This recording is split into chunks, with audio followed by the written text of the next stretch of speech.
Hello दोस्तों, तो कैसे हैं आप सभी। आशा करते हैं आप लोग बहुत बढ़िया होंगे। तो चलिए आज के वीडियो में हम फिर से लाए हैं एनसीईआरटी क्लास 10th मैथ के प्रश्नावली 4.1 के 2 के 3 नंबर क्वेश्चन। ठीक है, 2 तक हमने हल कर दिए थे और अब आए हैं हम लोग 2 के 3 नंबर क्वेश्चन को हल करने। इसमें भी वही कंडीशन, आप लोग को द्विघात समीकरण के रूप में व्यक्त कर देना है। तो चलिए सबसे पहले क्वेश्चन पढ़ेंगे और बिल्कुल ये क्वेश्चन जो है ना लगभग प्रत्येक वर्ष एग्जाम में आते रहता है, ये सब ध्यान रखना है। ठीक है, ये कभी कभी 5 नंबर में भी आता है और कभी कभी 2 नंबर में भी आता है। अगर द्विघात ग्रुप में सिर्फ बदलना रहेगा तो 2 नंबर में आएगा, और अगर आपको कह देगा कि दोनों के वर्तमान आयु ज्ञात कीजिए तो आपको क्या करना है, चुपचाप आपको दोनों का वर्तमान आयु ज्ञात कर देना है और 5 नंबर ले लेना है। समझ रहे हैं ना। चलिए तो समझते हैं, सबसे पहले क्वेश्चन को पढ़ते हैं और ध्यान से समझिएगा, आपको ये भी क्वेश्चन बहुत बढ़िया समझ में आ जाएगा, है ना। चलिए ध्यान से देखिएगा क्या कहता है, ध्यान से सुनना है।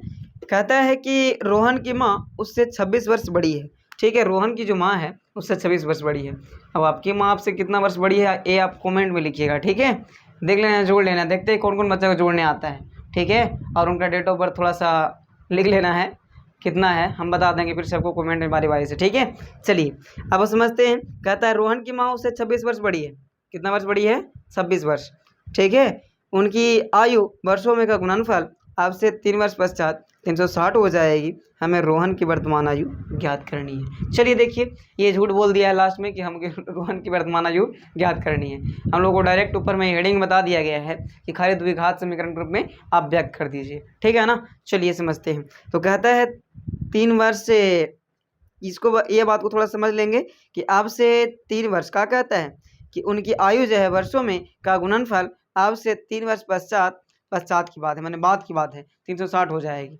ठीक है, कोई बात नहीं। देखिए ध्यान से समझना है। सबसे पहले तो मानना पड़ेगा हम लोग को, कहा है कि आयु की बात है तो पहले दोनों का आयु मान लेना होगा। तो मान लेना है, माना कि रोहन की वर्तमान आयु क्या मानना है, x वर्ष। समझ गए, x वर्ष मान लिए रोहन की वर्तमान आयु। उसी तरीके से इसलिए जब रोहन की माँ की वर्तमान आयु निकलेगा तो 26 वर्ष बड़ी है रोहन से, है कि नहीं। तो वही x रोहन की आयु था और x + 26, है ना, जिससे मान लिया रोहन की आयु 2 वर्ष हुआ।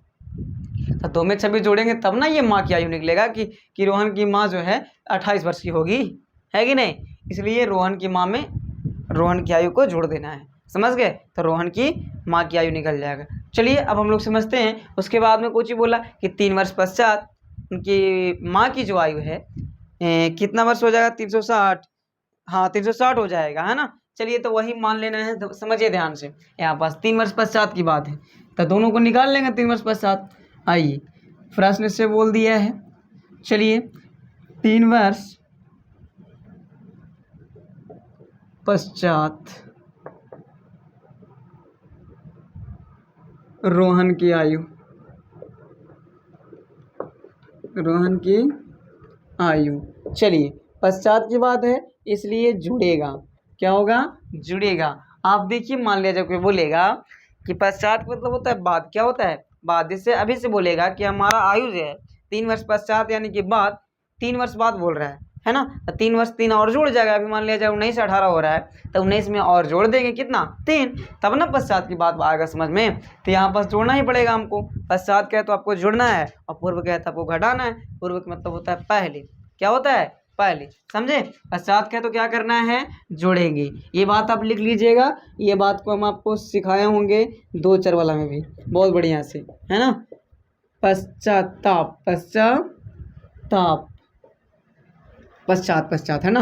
पश्चात कहे तो आपको जुड़ना है और पूर्व कहे तो क्या करना है, घटाना है।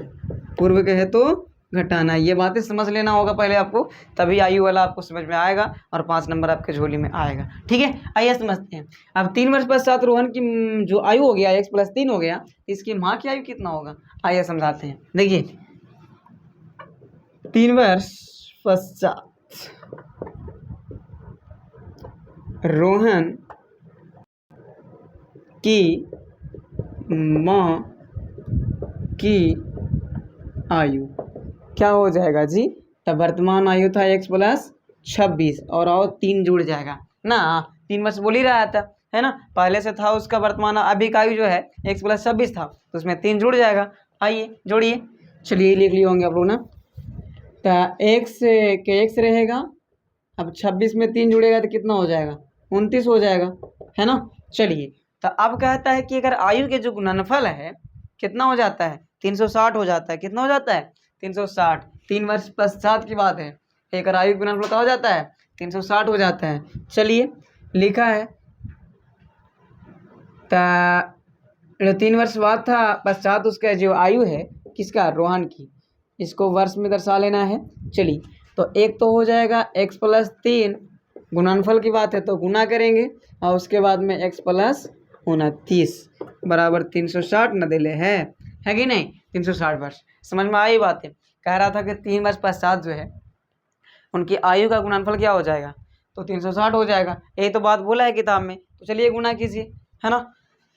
तो गुणा करने के लिए शॉर्ट आपको बताए थे, x को पहले कॉमन ले लीजिए, फिर x प्लस 29 लिख लीजिए, मतलब कि ये दोनों लिख लीजिए x को कॉमन लेकर के, ठीक। फिर प्लस 3 कॉमन ले लेंगे, ये दोनों लिख लेंगे, x प्लस 29 बराबर 360 का 60। ओके, चलिए उसके बाद में आपको क्या करना है, x में x से गुना कीजिएगा तो x स्क्वायर प्लस x में 29 है तो 29x प्लस 3 में x से 3x प्लस 3 में 29 से कीजिएगा तो 9 3 27 और 2 3 6 6 2 8 29 3 87, ठीक है, 360।